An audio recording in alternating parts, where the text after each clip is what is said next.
Ya Allah. Bismillahirrahmanirrahim. Assalamualaikum warahmatullahi wabarakatuh. Perkenalkan, Muhammad Toha dari Prodi Pendidikan Agama Islam semester 4. Di sini saya akan membahas tentang salah satu fenomena yang dimana relate ini kehidupan kita sehari-hari di sekolah, yaitu tingginya angka keterlambatan pengumpulan tugas. Jadi yang dimana namanya tugas itu bukan dibikin buat ukur saja, bikin ukur seberapa paham kita sama yang udah dipelajarinya, tapi realita di lapangan itu beda lagi cerita. Berdasarkan data dan observasinya, ngumpulin tugas itu makin hari makin naik kalau kita sering menunda-nunda tugas yang udah diberikan. Jadi masalah kasus ini bukan lagi sekedar masalah malas individu aja, tetapi udah mulai bergeser jadi semacam akademik yang toksik. Banyak yang nyepelain deadline-nya, hobi menunda-nunda tugasnya, bahkan baru sibuk ngerjain pas udah ditagih berkali-kali. Nah, itu. Jadi kalau dibiarin terus-menerus, fungsi buat evaluasi itu bakal hilang dan mental kedisiplinan kita bakal hancur begitu. Terus, kenapa sih hal ini bisa terjadi? Kenapa susah banget buat ngumpulin tugas tepat waktu? Nah, jadi kalau kita bedah, ada 3 faktor utama yang jadi dalangnya. Yang pertama itu dari faktor internal atau dari dirinya sendiri. Jadi masalahnya motivasi belajar yang rendah, itu hobinya alias prokrastinasinya, kebiasaan menunda pekerjaan atau tugasnya. Ditambah lagi manajemen waktu yang berantakan karena susah bedain mana yang diprioritaskan tugas, main game, atau scrolling medsosnya. Yang kedua dari faktor eksternal atau lingkungan sekitarnya. Kita bisa tutup mata kalau kadang beban tugas itu datangnya barengan dari berbagai mata pelajaran. Jadi kesannya itu overload banget. Efeknya siswa kena burnout atau kelelahan mental. Belum lagi dari lingkungan rumah atau yang ngekos dari kosannya yang kurang kondusif, plus kurangnya dari support system gitu. Yang ketiga dari faktor teknis dan instruksi dari pengajar. Kadang instruksi tugas yang dikasih itu ambigu dan deadline-nya itu terlalu mepet gitu. Kalau gurunya terlalu longgar dan nggak ngasih konsekuensi tegas buat yang ngumpulin tugasnya itu sering telat, jadi siswa itu bakal mikir, telat juga gak apa-apa kok, nilainya sama aja. Jadi gurunya itu harus memberikan kelonggaran, harus ngasih konsekuensi yang tegas buat yang ngumpulin tugasnya. Buat teman-teman, hobi menunda-nunda ini efeknya bukan cuma ke diri kita sendiri loh, tapi punya domino efek ke seluruh proses belajar. Jadi buat proses di kelas, belajar itu jadi keganggu, dosen gak bisa lanjut ke materi baru dengan maksimal karena materi keseluruhannya belum tuntas dievaluasi gitu. Buat pengajar atau gurunya, beban kerja guru jadi gak efisien. Mereka harus meluangkan waktu ekstra buat meriksa tugas susulan. Rekap nilai jadi terhambat dan penilaian akhir bisa jadi kurang akurat begitu karena semua tugas numpuk di akhir semester. Buat ya mahasiswa sendirinya, ini yang paling berasanya yaitu snowball efek atau efek bola salju.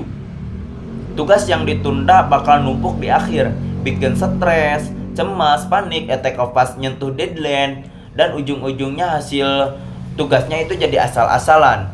Karakter tanggung jawabnya juga otomatis terkikis begitu. Nah, mari kita bedah kasus ini secara ilmiah dari beberapa teori pendidikan yang relevan. Dari teori behaviorisme, dari teori ini bilang kalau perilaku itu dibentuk oleh penguatan.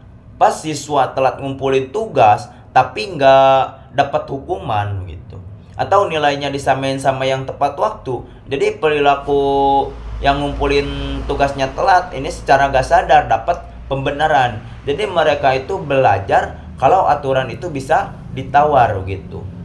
Kalau dari teori kognitif sosial, pentingnya siswa yang sering telat biasanya punya efikasi diri yang rendah gitu dalam mengelola tugas akademiknya. Mereka belum bisa memonitor dan mengarahkan diri sendirinya buat capai targetnya gitu. Terus dari teori atribusinya, siswa itu yang hobi telat biasanya punya motivasi berprestasi yang rendah gitu. Mereka melihat tugas sebagai beban, bukan peluang buat berkembang. Dan pas dari gagalnya, mereka sering nyalahin faktor dari luar, atau seperti tugasnya terlalu susah lah itu, dibandingkan mengevaluasi usaha internal mereka sendirinya.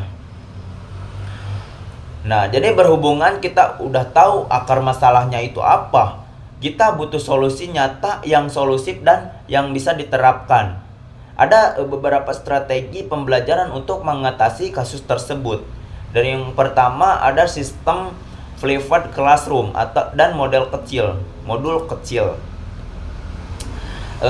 Pengajar bisa pakai platform seperti Google Classroom, kalau di kuliah mah itu si Akad gitu ya, untuk ngasih materi duluannya. Jadi tugasnya jangan langsung yang besar dan berat, tapi harus dipecahkan dari modul-modul kecil interaktif yang ada automated reminder-nya, biar siswa itu nggak merasa langsung tertekan gitu. Kalau dari pembelajaran diferensiasi atau bebas pilih format, jadi kasih guru itu siswa otonomi buat nunjukin pemahaman mereka gitu. Misalnya buat jelasin satu teori gitu. Jadi siswa itu dibebasin pilih modulnya gitu. Jadi mau bikin esai atau podcast gitu. Kalau tugasnya sesuai yang minat siswanya, jadi motivasinya itu bakal naik dan potensi menunda itu bakal turun gitu. Jadi kesimpulannya, tingginya angka keterlambatan tugas ini bukan cuma perkara siswanya yang malas, tapi ini adalah masalah multidimensi yang melibatkan regulasi diri, manajemen guru, sampai beban kurikulumnya. Kalau dibiarin secara terus-menerus, kualitas lulusan kita itu bakal turun dan karakter disiplin itu bakal hilang. Ada rekomendasi dari saya, untuk institusi dari sekolah perlu ada koordinasi antara guru biar deadline-nya itu tugas gak numpuk minggu yang sama. Untuk pengajar atau guru makin bikin tugas yang lebih bermakna atau lewat diferensiasi produknya dan tegas sama kontrak belajar yang udah disepakatinya. Jadi untuk kita sebagai siswa, yuk mari kita mulai belajar kelola waktu dengan baik. Jangan sering menunda-nunda tugas yang udah diberikan kepada kita gitu. Mari kita belajar bersama-sama, jangan sampai pengumpulan tugas itu telat sering terjadi gitu ya. Jadi sebab pada akhirnya kedisiplinan itu bukan buat ngekekang kita, tapi cara kita buat menguasai diri dan menghargai waktu demi masa depan kita sendiri gitu.